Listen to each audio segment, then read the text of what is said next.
Hello everyone. आज का देखो एक सिंपल सा टॉपिक रहने वाला है जिसमें आपका क्या है, यहाँ जैसा ऊपर लिखा है रिलेशन एंड फंक्शन का। ठीक है, तो अभी यहाँ पे है कि रिलेशन होता क्या है ना। तो आपने सेट पढ़ा होगा, सेट में कार्टेशियन प्रोडक्ट पढ़ा होगा जो कि ए क्रॉस बी होता है। तो थोड़ा सा वहाँ पे समझेंगे। देखो यहाँ पे मैंने लिखा है ना कि जो रिलेशन होता है, ये जो रिलेशन होता है वो सबसेट होता है किसका, ए क्रॉस बी का। इट मीन्स कार्टेशियन प्रोडक्ट का। ठीक है, अब ये कार्टेशियन प्रोडक्ट क्या होता है, जैसे मैंने कहा इफ सेट ए है जिसमें ये एलिमेंट दे रखे हैं, सेट बी के कुछ ये एलिमेंट हैं, और मैंने एक रिलेशन कह दिया ये है ना।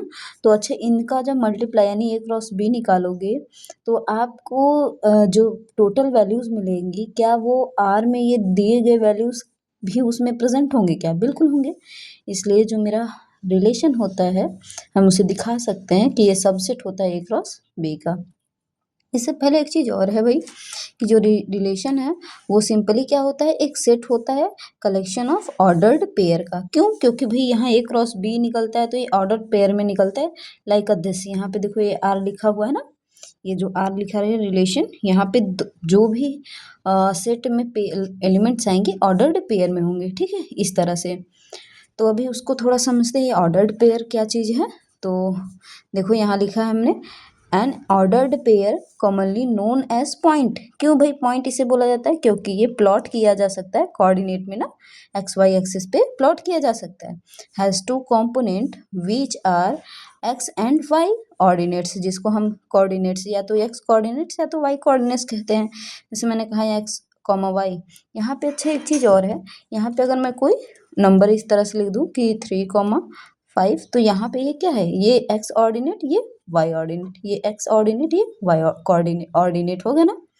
तो सेम यहाँ चीज़ यही समझाया गया। ठीक है, तो रिलेशन समझ में आया। अच्छा, रिलेशन को दिखाते कितने में है, तो कैसे कैसे दिखाते हैं। तो रिलेशन एक तो टेबल में दिखाया जाता है जो कि इस तरह से होता है। ये जो वैल्यूज आई हैं, ये एक्स हुआ ये वाई हुआ, एक्स की ये सारी वैल्यू हो गई, ये वाई की सारी वैल्यू हो गई। तो इसे कहते हैं टेबल फॉर्म में रिलेशन को रिप्रेजेंट करना, है ना। इसे हम प्लॉट कर सकते हैं ग्राफ में, है ना, कोऑर्डिनेट ग्राफ में प्लॉट कर सकते हैं। एक चीज़ और है, थोड़ा सा और देख लेंगे।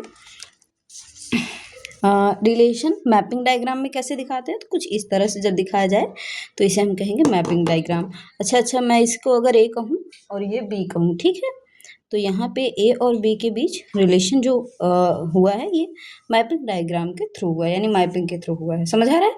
और अब इसमें एक टर्म आता है डोमेन और रेंज, है ना।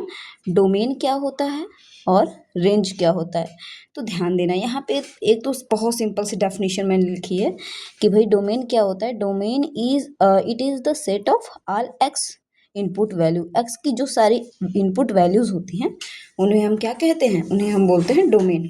और रेंज जो आउटपुट वैल्यू देती हैं। अच्छा, इनपुट वैल्यू क्या हो, जो ये एक्स की वैल्यू हम रख रहे हैं, है ना, जो यहाँ हमने एक्स की वैल्यू रखा है ये, और इस पे वाई की वैल्यू मिल रही है ना, तो ये जो वैल्यू रखी जा रही है ये डोमेन में आएंगी, और जो वैल्यू मुझे मिल रही है आउटपुट में वो रेंज में आएगी। तो ये चीज़ ध्यान देना। तो अगर मैं कहूँ ऑर्डर्ड पेयर, जैसे ये ऑर्डर्ड पेयर है ना, कभी भी ऐसे रिलेशन दे दिया ऑर्डर पेयर में, तो ऑर्डर पेयर का जो पहला एलिमेंट होगा वो किसका होगा, वो रेंज का होगा, और दूसरा एलिमेंट जो होगा वो किस में आएगा, सॉरी, पहला वाला डोमेन में आएगा, दूसरा वाला रेंज में आएगा। समझ पा रहे हो क्या?